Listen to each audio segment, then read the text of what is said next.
look out for your brothers. That's all I'm asking. Don't knock your brother out. Don't hurt your brother. Don't be stingy. Just share. Why you gotta fight your brother? Help each other. Like, what? Why are the unnecessary foolishness? Just keep it simple.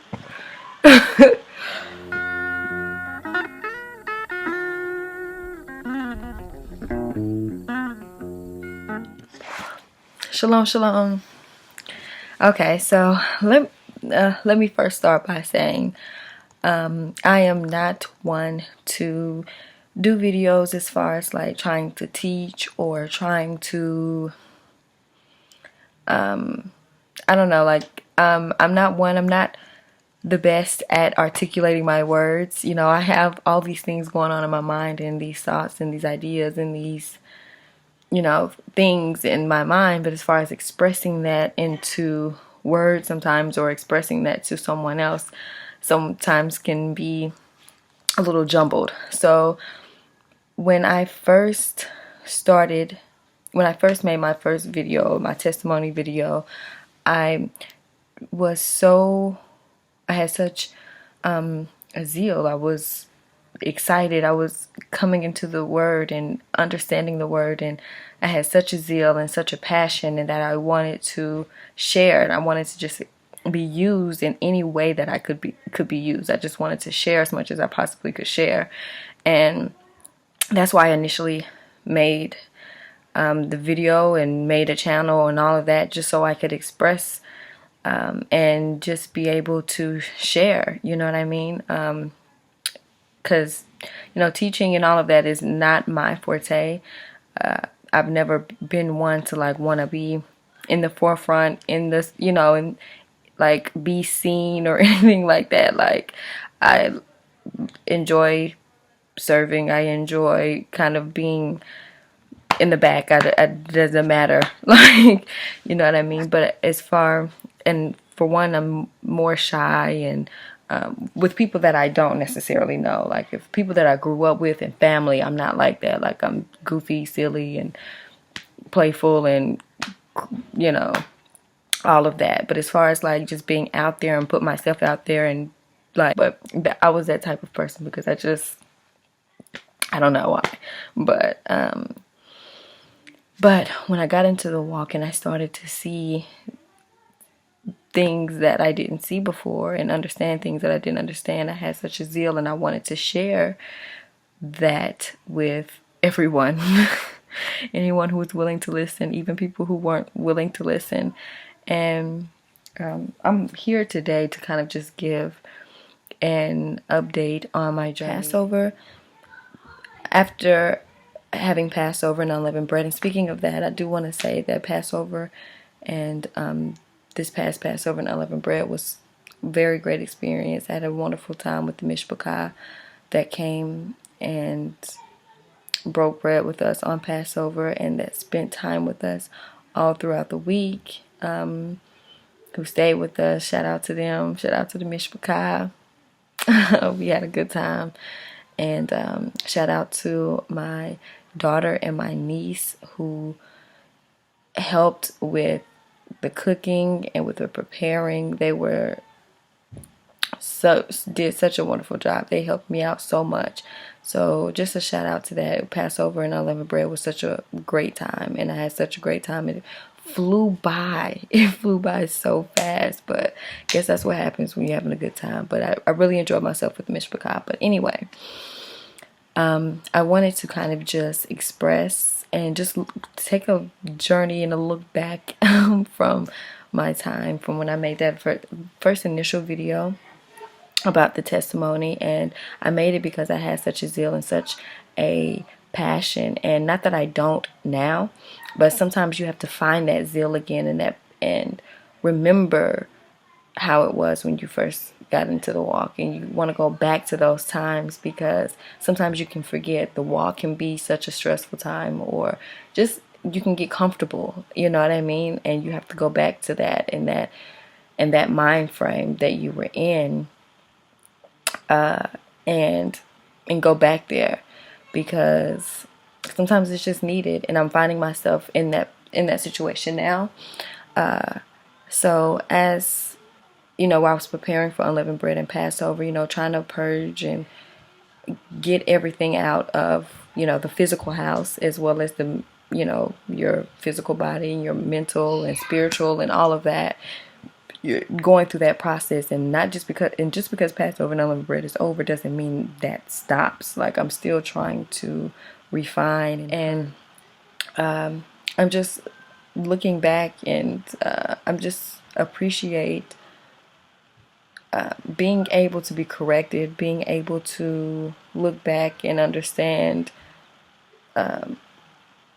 certain situations better now than I did before. And when I go back and even look at my relationship with even my husband, like, my husband has, like, always had my back, and he's always had my well-being and interest. He's always had my back. I've never had to worry, like, is my husband gonna have my back, or is my husband gonna do. He's always been that. And I can honestly say, like, I haven't always had my husband's back, and mainly because more for selfish reasons. I kind of, like, I grew up with my father. My father was very much in my life, and I was a daddy's girl. I was one of those girls where everything that my father told me was golden. It was truth. It was law. It was what it was. Like, my father, yeah, it was on point. And I love my mama too. Now I love my mama, and I was a mama's girl. But as far as, like, the things that my father told me stuck with me always. So. But as far as when I got into the dating scene, it was a little bit different, because I didn't really date men that were spoke with authority, or, like, had a lot of, like, they just didn't move in an authority type of way. I don't know, like, that's just not the kind. I just wasn't doing that. Like, I worked for everything that I had. I had to, you know, I was more independent. Like, since I had to work so hard for it, I was very independent. I was very, like, oh, I can do this by myself. I don't really need you, and da da da da. So then when I come and have a person like my husband come along, who is very much, like, moves with authority, and, like, knows what he wants, and when he wants something or does something, he doesn't play around, and he goes after it and does it and completes the task. And me, on the other hand, I'm very indecisive. I'm very back and forth, and it'll take me forever. I will linger on an issue forever rather than just coming up with it. My husband always says, like, you want it both ways all the time. Like, he was like, you can't have it both ways. You either do this, you got to make a choice, you got to make a decision. And he's right. I mean, my mom told me the same thing growing up. So when I go back and just look at even those times, and just look at myself when I was just a young girl, and learning and coming through, like, just to who I am now, I am thankful, because I had to learn to appreciate his authority, because I didn't always. It was one of the things that attracted me, but at the same time, it was one of those things that frustrated me, because I didn't like it when it was geared towards me. Like, I like to do what I wanted to do when I wanted to do it, and I didn't like to be geared in any other direction other than the one that I want.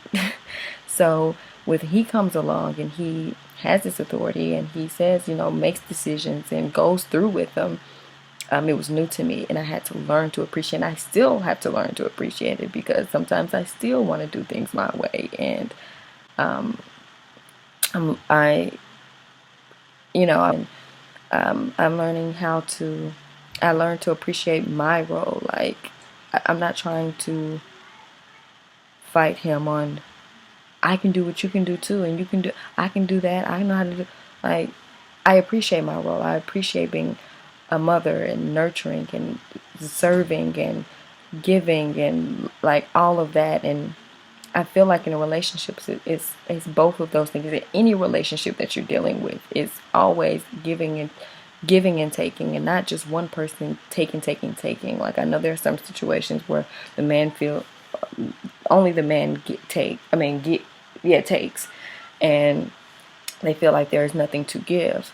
And I don't understand those type of situations, because I feel like the scripture talks about both. Like, we all have to be servants towards one another. We're all supposed to be helping and serving. And I feel like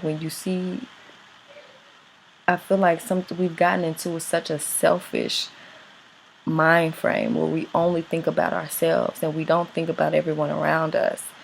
Or like, it's just, we become me, me, me, me, me, me, me. And I feel like the world has taught us to be me, me, me. It's just about me. If you ain't doing what I like to do, then no, no, no. It's all about me, me, me, me, me. And I feel like the scripture is the complete opposite. It's about serving one another. And we see the first Cain and Abel, like, are you your he was asked, where's your brother? And Cain's like, am I my brother's keeper? Well, yeah, you should be your brother's keeper. We should be looking out for one another. You should know where your brother is, but no, you done killed him.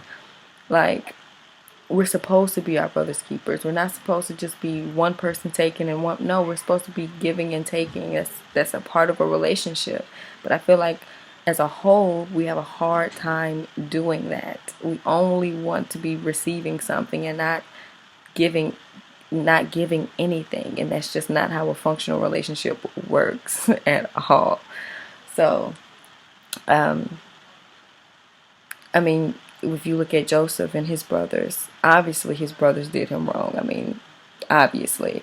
And most of us don't experience any of that type of offense that he experienced. But in that same instant, he still served his brothers. As evil as they treated him, he still fed them. Because he understood it was bigger than him. It's not just about him. Yeah, they mistreated him. Yeah, they did these things to him. But he understood at that point it was greater than even him. It was greater than him. It was a bigger purpose. And that purpose was to... I need you to go in there for just a second. And that purpose was the greater good for the whole nation. And it's not just about how he felt at that moment. Yeah, they were wrong, and yeah, they, deserved whatever punishment y'all saw fit. But the point is, Joseph saw at that point is greater than him. Like, he understood that many of us are not able to do that. We don't like the tone of voice, or we don't like the way somebody says something, their offense. And I'm not saying that we shouldn't be offended, or if someone is offended by something that we say, that we shouldn't care. Obviously, we should care. If we offended a brother, then we need to take care of that. But as far as like, we allow things to carry on and linger on that shouldn't be, you know what I mean? So I always appreciated that, because I love the fact that he was just so selfless. Like, and I feel like that's what I'm learning, to be more selfless. And I don't think that I'm a selfish person, but I definitely know I have selfish tendencies. I would be a liar and a fool if I pretend like I'm not selfish. Like, yeah, I can be very selfish sometimes. I mean, I think a lot of us can. I'm not always selfish, but sometimes I can be. And I'm not saying that there aren't times where you should, think about yourself, consider yourself. Obviously, I'm not talking about that. I'm just talking about sometimes we have selfish tendencies. A lot of us do. And sometimes we just have to check that and correct that. It's okay to give sometimes. And I am a giver, but sometimes I can be selfish. Sometimes I can. So, those are one of the things that, I'm just reflecting and thinking about certain situations. But yeah, so I know that in a lot of instances, because of selfish reasons, I haven't always had my husband's back. And when me and a sister were talking about like the phrase happy wife, happy life, yeah. And we were just talking about that particular phrase, and I was like, well, I don't necessarily disagree with the phrase, but I just don't think it's as one-sided as we like to assume. Because obviously, if the husband's not happy, then the household ain't gonna be happy either. Like, if the husband's not getting everything that he needs, if the husband's not being treated correctly, or he's not getting the things that he needs, then it's going to show. It might show in a different way, but it's going to be an issue, and it's going to be an issue for you, and it's going to trickle on down to the children. So you want a happy life, you need to meet the needs need to be met of both parties, not just of one. It's not one-sided. Like, of course, if a woman's not getting her needs met, there's going to be issues, and she might have an attitude, she might have a slick mouth, she might, whatever. But as far as, like, if the man's not happy, if he's not getting his needs met, then there's going to be issues too, trust me. So yeah, I'm just learning that you need that everything has a balance, and that we are supposed to serve one another. The book is a selfless book. It's not about one person individually. Even the Messiah himself came to be a servant. He came to serve his people. He came and served. So even obviously he's the Messiah. Don't twist my words. Obviously he's the Messiah. He's the anointed. He's he saved and delivered us from our sins, obviously, but he also came to serve.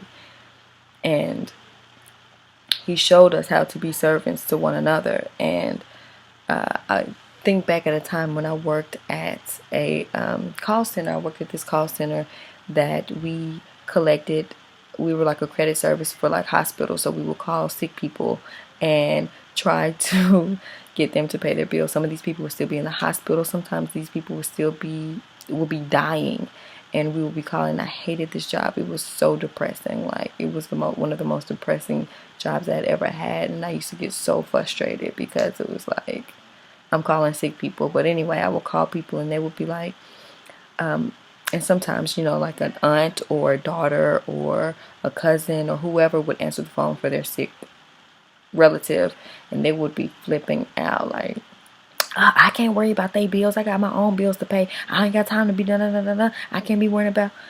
And that used to frustrate me so bad, just because of the tone and the attitude behind it. I just felt like dang. I mean, I understand. I'm sure you do have your own issues, and you do have your own bills, but just the way that it came off just rubbed me the wrong way. And I always think back about that time.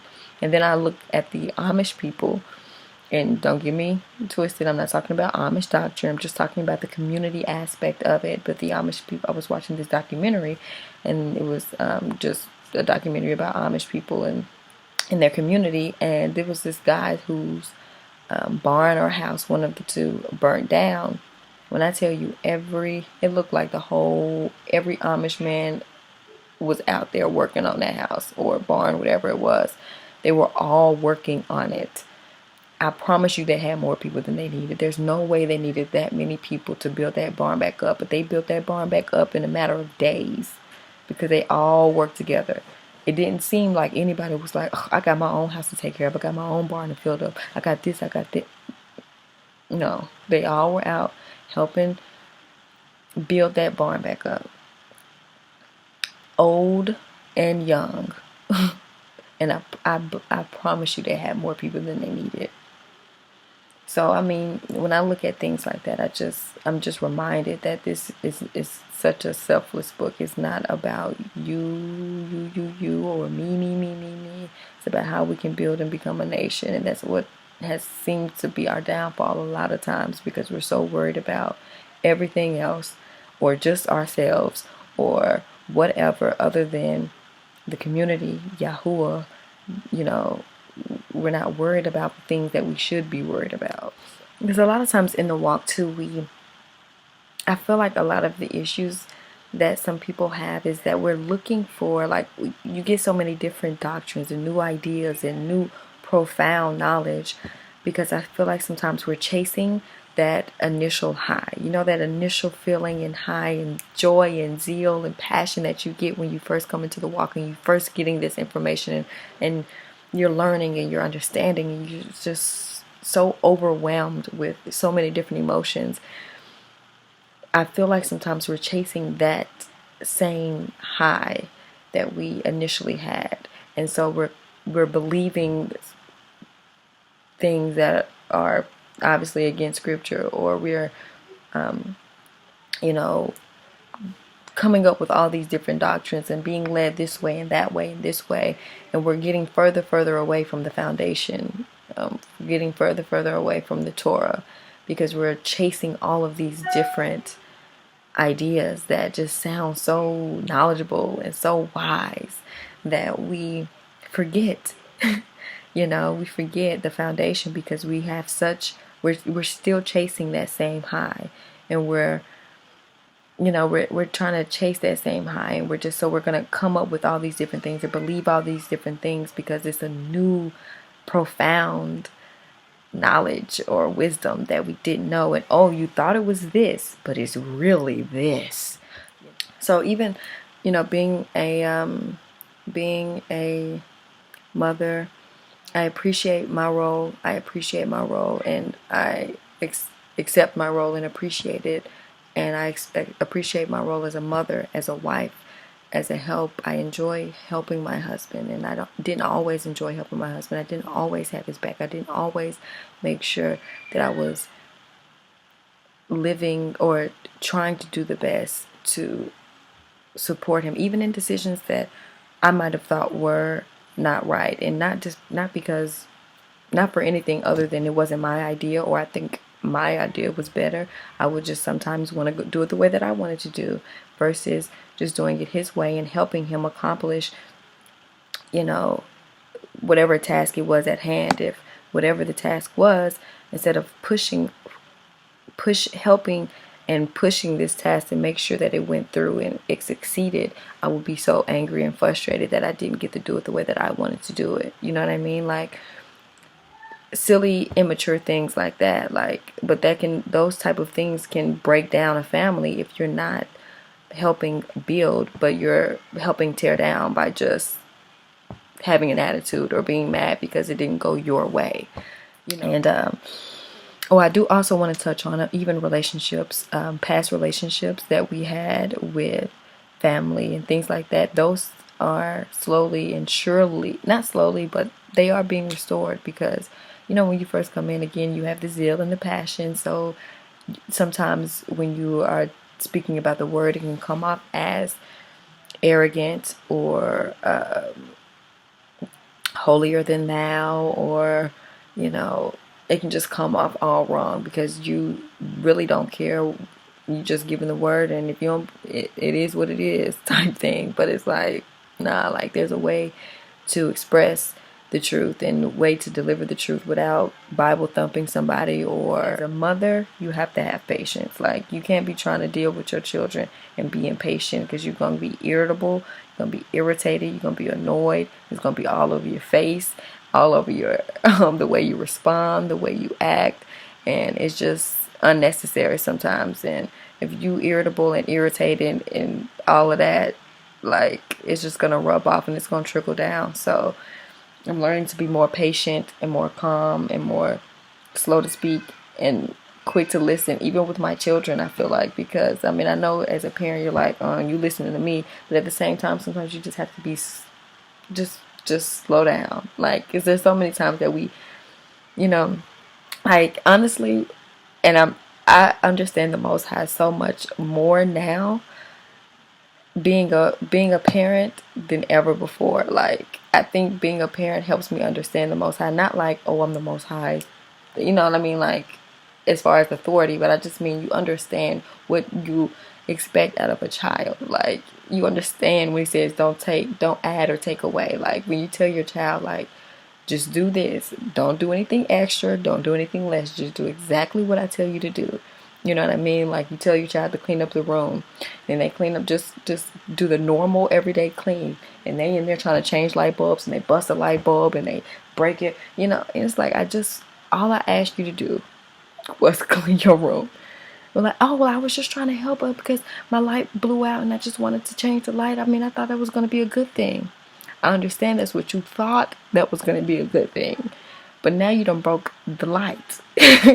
So if you had just done what I asked you to do and not trying to be extra and just all I asked you to do was pick the clothes up, pick the toys up, fold the clothes. This is what I told you to do. I ain't tell you to go in there and change the light bulb. Now we have a bigger issue. You see what I mean? Like, just don't do anything extra. Just keep it simple. Do the small things. Like, I mean, just understand. I just understand it and understand his frustration. Like, why? You know what I'm saying? Like, so much. I really just understand it. Like, when your children do something after you specifically told them not to. I just told you not to do that. Like, but you just couldn't wait. You thought because I walked out the room, the rules changed? Like, no. Just because I walk out doesn't mean the rules have changed. I just told you not to do it. Like, why can't you be obedient? How long? How long shall I suffer this? You know what I mean? Like, I really understand it. I get it, Yahuwah. I do. I get it. I mean, and you know what I mean. Like, don't take it to another level. Like, but you understand what I'm saying. Like, I understand his frustration because I'm right there. Like, like just do what I ask you to do. That's all I'm asking. Look out for your brothers. That's all I'm asking. Don't knock your brother out. Don't hurt your brother. Don't be stingy. Just share. Why you gotta fight your brother? Help each other. Like, what? Why the unnecessary foolishness? Just keep it simple. But anyway, that's all I wanted to just come and share and just my mind frame now. And as this year, and just to encourage those out there that, you know, yes, Passover is over, unleavened bread is over, feast days are still, you know, we still have feast days, have a whole year left of feast days to come. And just to encourage everybody, don't just get it together on these feast days and check yourself on feast days. Check yourself throughout the year. I'm constantly having to. My house is constantly having to. And, you know, it's always self-examination all throughout the year. You know, sometimes we love to look at everybody else and say, oh, look what they're doing. Oh, they just always doing this. And, oh, I don't like when they do. Look at yourself, please. Do us all a favor and look at you, because you probably doing something we don't like. But anyway, yeah, so yeah, I just wanted to kind of just share. And yeah, so shalom.